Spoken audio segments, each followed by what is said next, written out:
জুলাই গণ অভ্যুত্থানের সময় কুষ্টিয়ায় ৬ জনকে হত্যাসহ মানবতাবিরোধী অপরাধের মামলায় জাতীয় সমাজতান্ত্রিক দল জাসদের সভাপতি ও সাবেক মন্ত্রী হাসানুল হক ইনুকে ৩টি অভিযোগে ১০ বছরের সশ্রম কারাদণ্ড দিয়েছেন আন্তর্জাতিক অপরাধ ট্রাইব্যুনাল ২।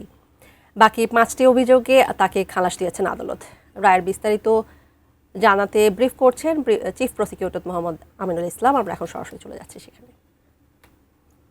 সেই অডিও কলে দুইটি কলই হাসানুল হক ইনু প্রধানমন্ত্রীকে টেলিফোন করে প্রধানমন্ত্রীর এই যে অপরাধমূলক কর্মকাণ্ড এইগুলোকে তিনি জাস্টিফাই করেছিলেন।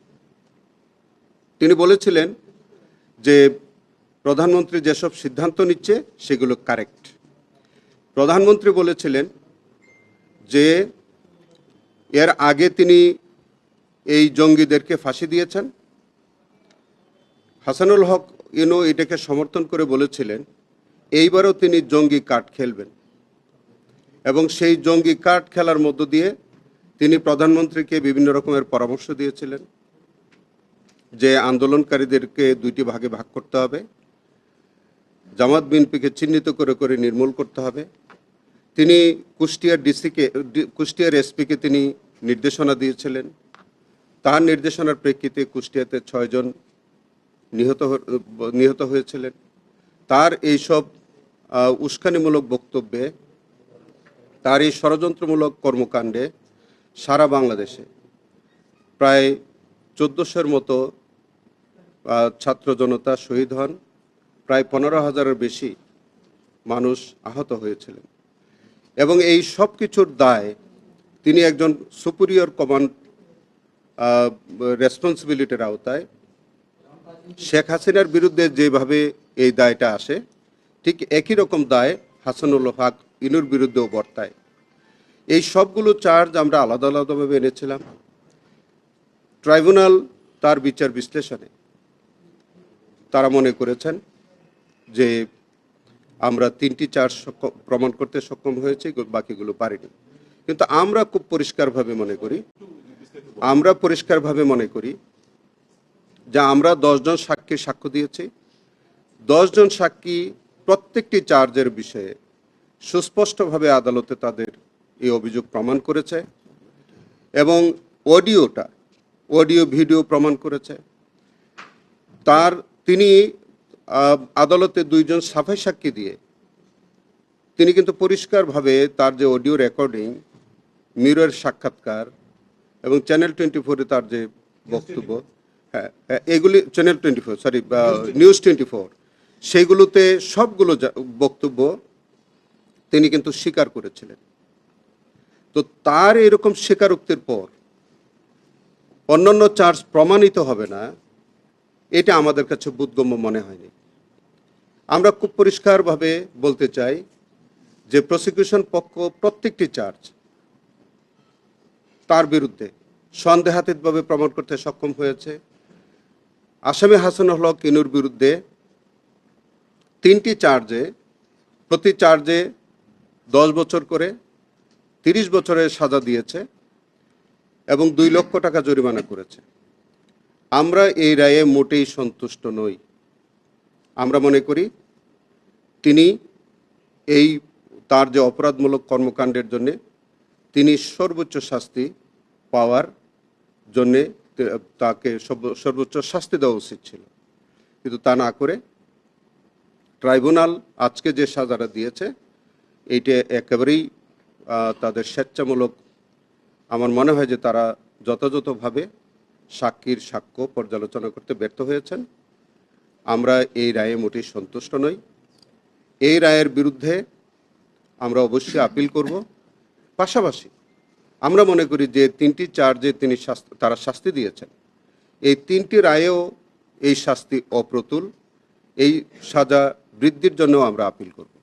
যেসব চার্জ থেকে অব্যাহতি পেয়েছেন, খালাস দিয়েছেন, সেইগুলি সহ যেগুলোতে শাস্তি দিয়েছেন সেইগুলো সাজা বৃদ্ধির জন্য আমরা রায়ের কপি প্রাপ্তির সাপেক্ষে আমরা যথাসময়ে আপিল দায়ের করব। দেখেন, আসলে 3টি আলাদা আলাদা চার্জ। এক মিনিট, তিনটি আলাদা আলাদা চার্জ, তিনটি আলাদা আলাদা অপরাধ। সাধারণত যখন একটি ঘটনায় কোনো সিরিজ অফ অকারেন্সে যখন একাধিক সেকশনে সাজা হয়, তখন আদালতের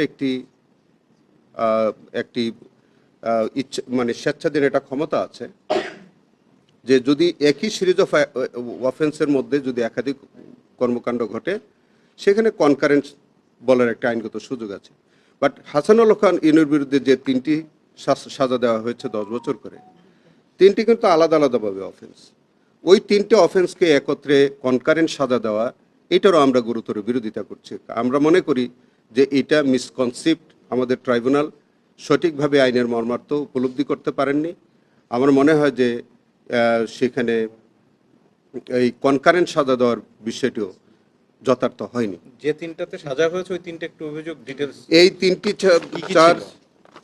চার্জ নম্বর 3 30 বছর বলবো না কি 10 বছর বলবো? অবশ্যই 30 বছর, অবশ্যই তিনি 30 বছরের দণ্ডপ্রাপ্ত। তবে সাজাটা উনি কনকারেন্ট যেহেতু দিয়েছে, প্রত্যেকটা সাজা তিনি একত্রে ভোগ করবেন। কিন্তু আমরা মনে করি যে না, এই 30 বছরও এটা কনজিকিউটিভ সেন্টেন্স হওয়া উচিত ছিল অ্যাটলিস্ট। এখন যে তাকে 10 বছর সাজা দেওয়ার বলার কিছু নাই।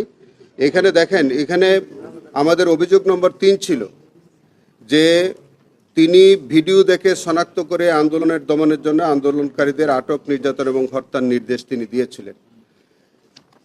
আমাদের কাউন্ট নম্বর 6-এ যে অভিযোগটা ছিল যে 29/7/2024 তারিখে আওয়ামী লীগ নেতৃত্বাধীন 14 দলীয় জোটে সম্পূর্ণ অন্যায়ভাবে জামাতকে নিষিদ্ধের সিদ্ধান্ত নিয়েছিলেন। শুধু জামাতকে নিষিদ্ধ নয়, জামাতের নেতাকর্মীদেরকে হত্যার এবং তাদেরকে নির্মূল করার নির্দেশনা দিয়েছিলেন। এবং অভিযোগ নম্বর 7 যেটা, সেখানেও 4 তারিখে তিনি অডিও কথোপকথনে শেখ হাসিনার সাথে পরামর্শ করলেন, শেখ হাসিনার সাথে ষড়যন্ত্র করলেন। শেখ হাসিনা বলেছিলেন যে আমি আগে জঙ্গিদেরকে ফাঁসি দিয়েছি, তিনি বলেছেন কারেক্ট, এবং তিনি এটাও বলেছিলেন যে এইবার জঙ্গি কার্ড তিনি খেলবেন। এইরকম গুরুতর অভিযোগ থাকা সত্ত্বেও তার এইরকম শাস্তি হইতে পারে না। এটার মধ্যে কি ওই যে বোম্বিং করা আপনি কি তাহলে বলবেন যে ভুল বিচার হয়েছে? ওনারাও বলছেন ভুল বিচার হয়েছে। আমি বলতে চাই এই রায় সঠিক হয়নি। আমার মনে হয় যে আমরা এটা যদি আপিল দায়ের করি উচ্চ আদালত থেকে, প্রত্যেকটি কাউন্টে যেগুলো থেকে শাস্তি বা তাকে ছেড়ে দেওয়া হয়েছে সবগুলোতে তার সাজা প্রমাণ হবে, তাদেরকে দোষী সাব্যস্ত হবেন। এবং আমরা যে 3টি চার্জ প্রমাণ হয়েছে বলে বলছে, সেইগুলো থেকেও সাজা বৃদ্ধির জন্য আমরা আবেদন করব, আপিল করব, এবং আমরা বিশ্বাস করি যে সেগুলোতেও সাজা বৃদ্ধি পাবে। মনে হচ্ছে প্রসিকিউটর, মানে আমরা বেশিরভাগ সময় একসাথে